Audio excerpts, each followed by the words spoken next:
Cause it's dropping like acorns or like leaves falling out of trees. Niggas still gon' bleed, so I'ma keep dumping in the streets. Don't let it come back to me, cause this show gon' be held to fake. Mama told me it would happen, but she didn't know today. Welcome back, everybody, to episode number 3. This one's called White Wolf, Black Wolf. Now, I was watching a series. It was called The Underground. And during the series, they had this one part in the series. This guy was talking to this little boy. And he told this story, and he attributed it as an old Indian saying. And it was a story of two wolves. And he said, everyone has a wolf, two wolves living inside of them, a good wolf and a bad wolf. And they're fighting each other. And the little boy asked the man, which wolf wins? And the old man says, the one you feed.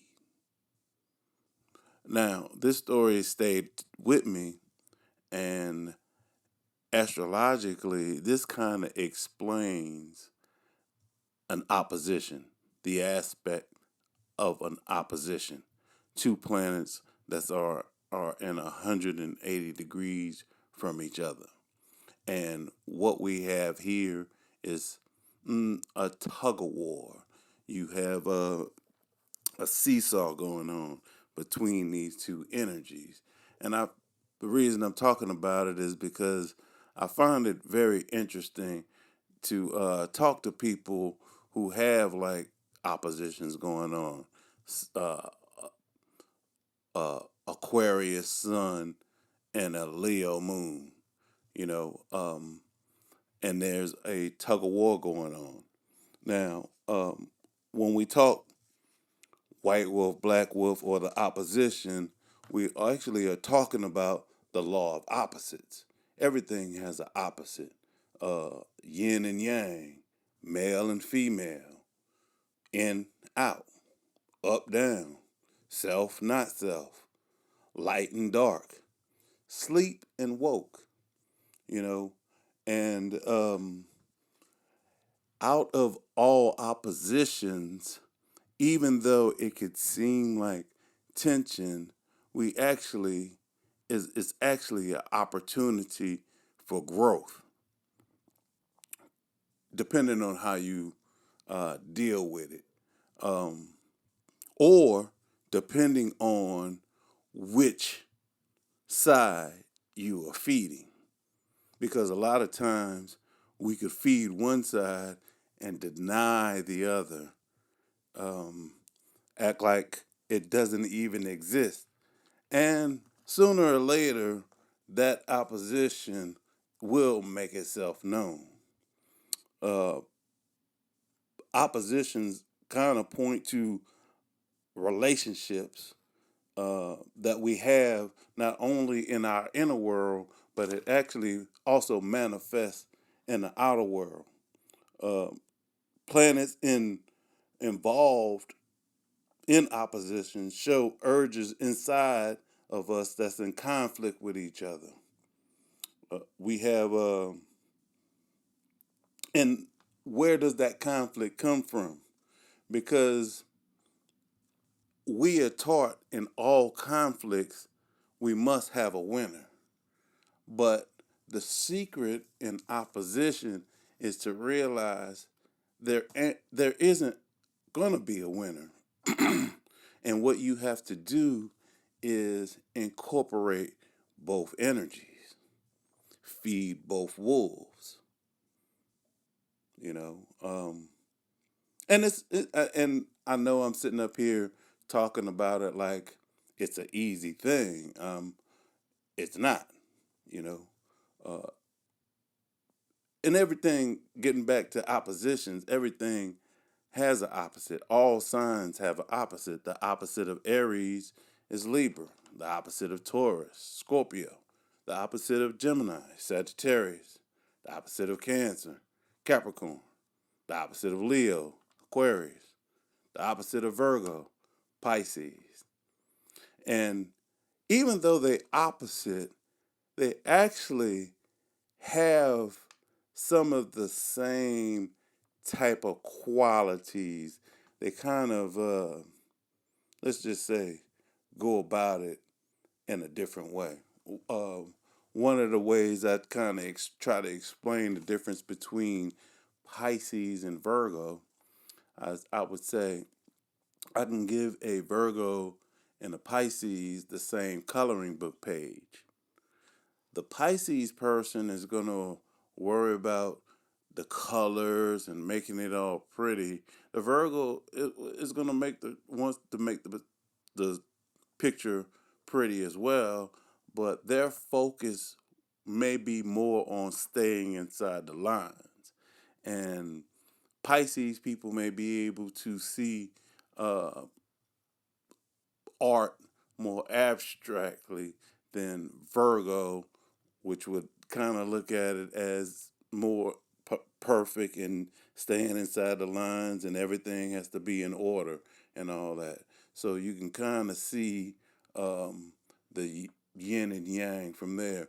Uh, let's see, Leos like attention. They like being with people and they like praise. To get praise, you need to be part of groups. The opposite of that is uh, Aquarius. You know, non-conformists, not liking groups, like to do their own thing. Um, Aries, I am the self, aggressive. It's about me. Libra, the scales, balance. It's about us. So everything has a yin and the yang. And just because it's yang doesn't mean it's bad. Now, everybody likes sunlight, summertime, and all that. Well, if we had 24 hours of sunlight, what would happen to us?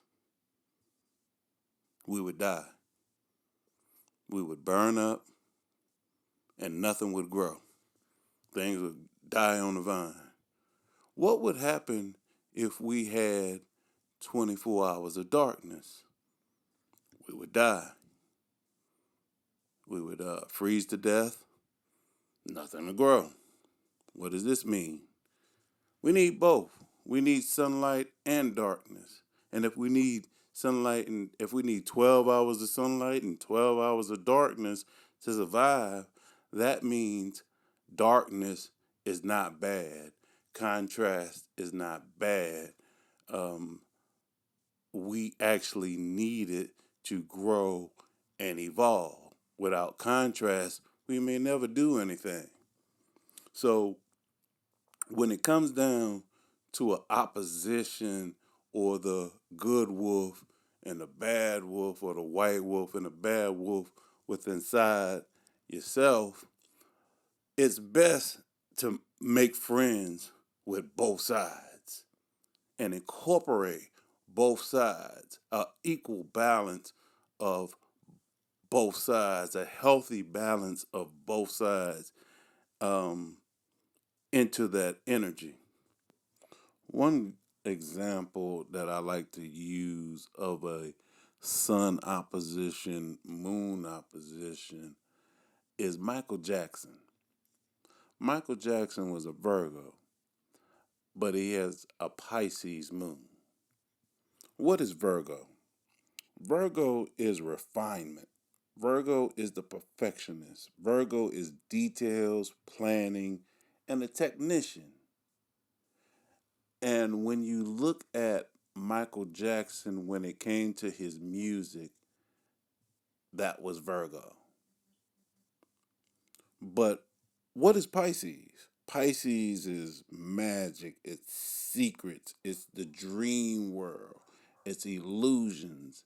And if you look at Michael Jackson's house, he lived at Never Never Land, this dream world, like he was at Disney World or someplace. So that was Michael Jackson's um, opposition. That was his sun moon opposition. He went from refinement with his music to the dream world with uh, Never Neverland and all the other stuff he was into. But one example of refinement of both energies is Pisces. A lot of Pisces people energy are like artists and musicians and stuff like that. Art comes from the dream world. It comes from the Pisces world. And Michael Jackson had a great gift of being able to pull that music from one world, water, Pisces, and bring it down to earth and refine it, Virgo, and make it perfect. So, how can opposition show up in our relationships? Law of attraction. Um, we attract what we deny. So, that's another reason, it's a good reason why you should make peace with um, your opposition and make peace with the two wolves, because that which we deny will show up, and it will show up as projection of what we deny onto others. But in all actuality, it's a mirror of what we need to be seeing, what we need to be working on, what we need to embrace. Another aspect of this opposite stuff that really fascinates me is when you have a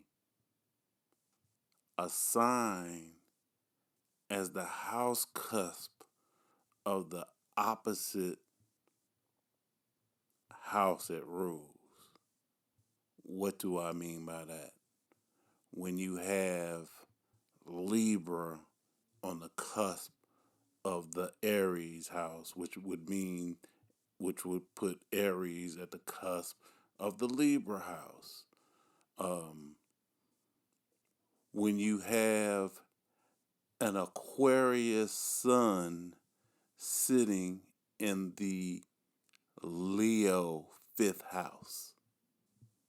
Leo ruled fifth house, or Leo qualities, because each sign uh, is assigned to a house per se, and a lot of astrologers, that's how they teach.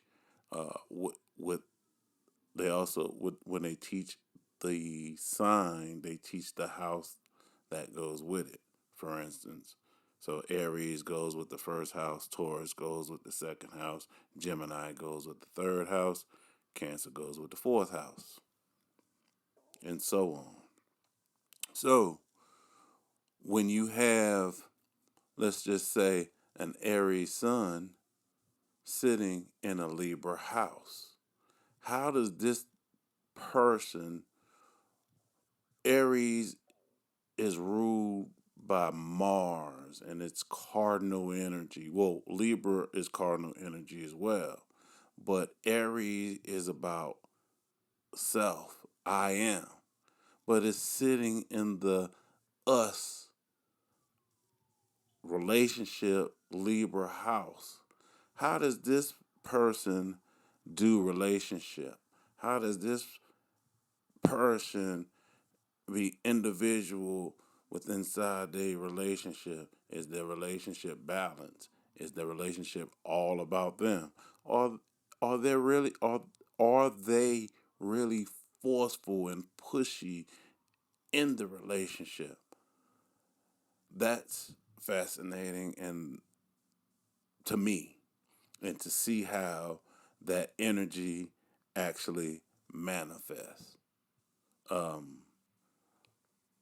put a perfectionist Virgo in the 12th house of Pisces? Do you have a perfectionist artist? Or someone who is into healthcare? Because a lot of Virgos and Pisces can be working in hospitals, they're in healthcare and healing arts and stuff like that. How does that manifest? It's interesting to see how those things play out.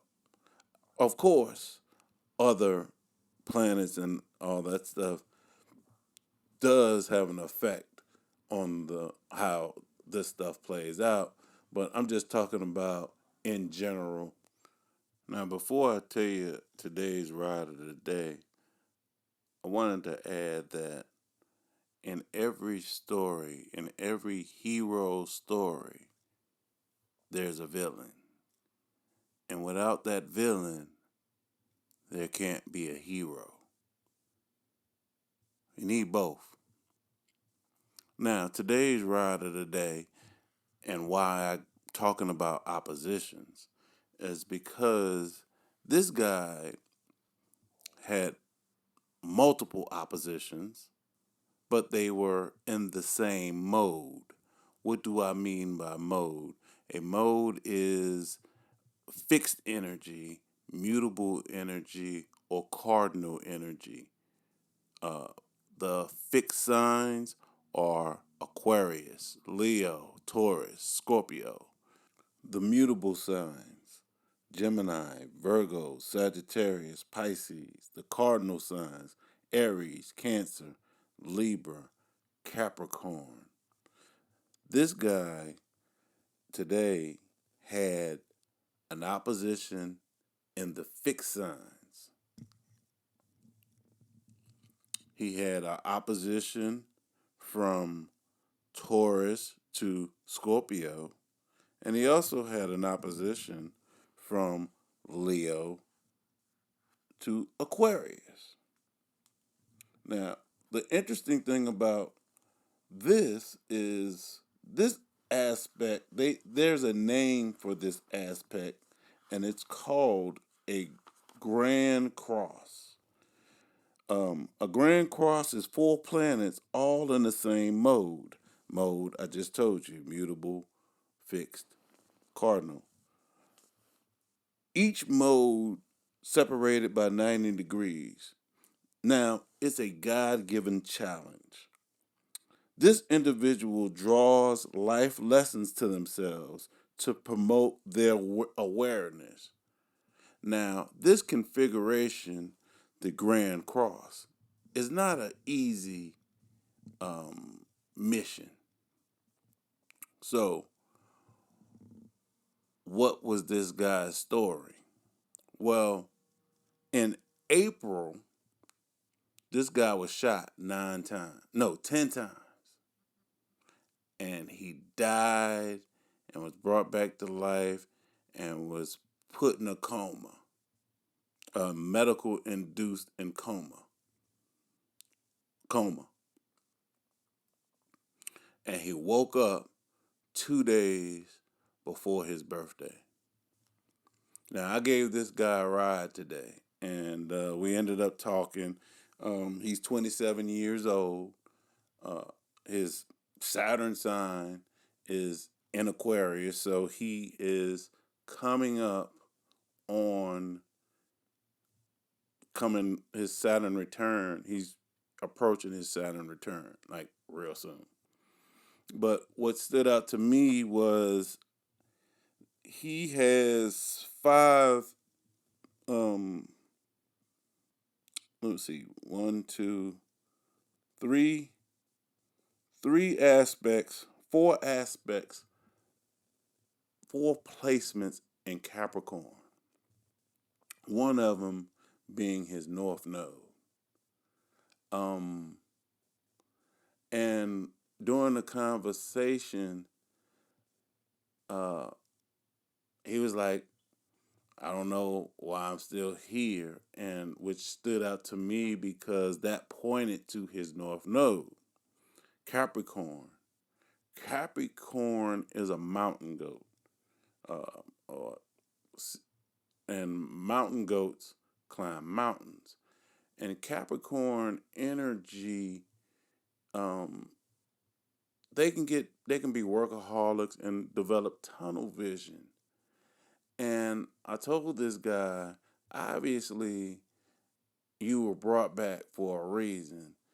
And with all this Capricorn energy in your North Node, you are here to manifest. And his reply back to me was, manifest what? And I said, that's the problem. I cannot tell you that. Your girlfriend, your mom, nobody in this society can tell you what you actually are here to manifest, because you won't manifest it. It'll be mine, it's not yours. So you need to decide that for yourself.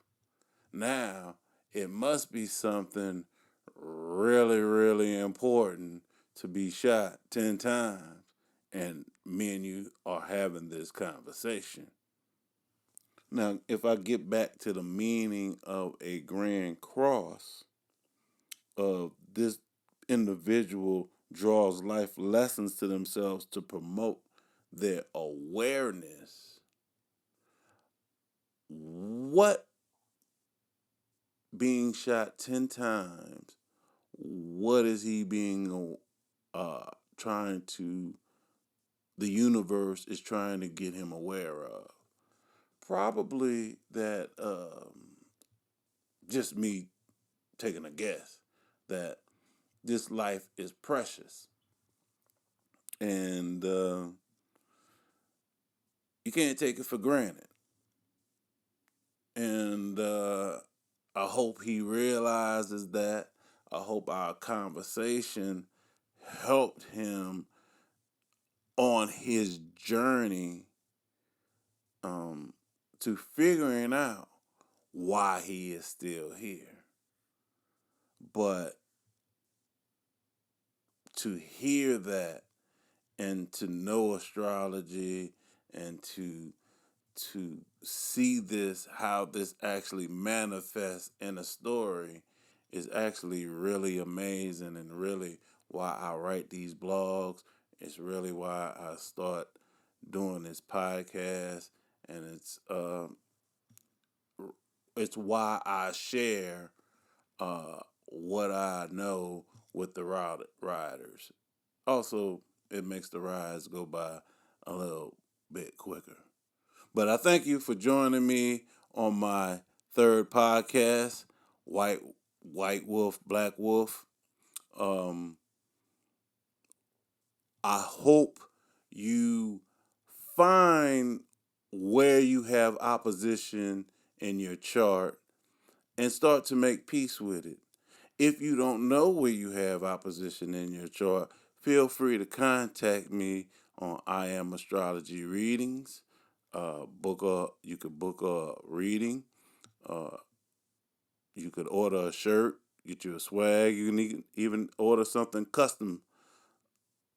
Read my blog, The Astrology Ride of the Day. You can contact me on I Am Astrology. You can send me a video message. You can send me an audio message, and I will get back right with you. Like I end all my stuff, know thyself and balance your energy. Yes, sir. Let's get ready to rumble. I feel your heart stop, make your body rock. These niggas pulling G's, moving round the clock. I feel your heart stop, make your body rock. These niggas pulling G's, moving round the clock. Die, nigga, die. Easy motor words I quote. I feel your ass passing out with my palms around your throat. But if you choke, you know there ain't no seeing tomorrow. Mama screaming bloody murder, cause it's time been borrowed. I feel no sorrow, heartless since the day I was born. Live my life on the run. Niggas is deadly when I swarm. I form, I'm modest. My crew was in it for chowder. Nigga calling the order. Your ass is dead on the hour. The taste is getting sour. Niggas is choking for breath. Don't feel these hollow tip killers off. Dead in your chest. Who got to say smash one? Cause I'm snapping on these fools. These niggas ain't playing by the rules. In 20 paces we got to do. Yo, too. I ain't gonna beat a nigga called lurking through the smoke. Cause if you get that eerie feeling, you ain't here no more. I feel your heart stop. Make your body rock.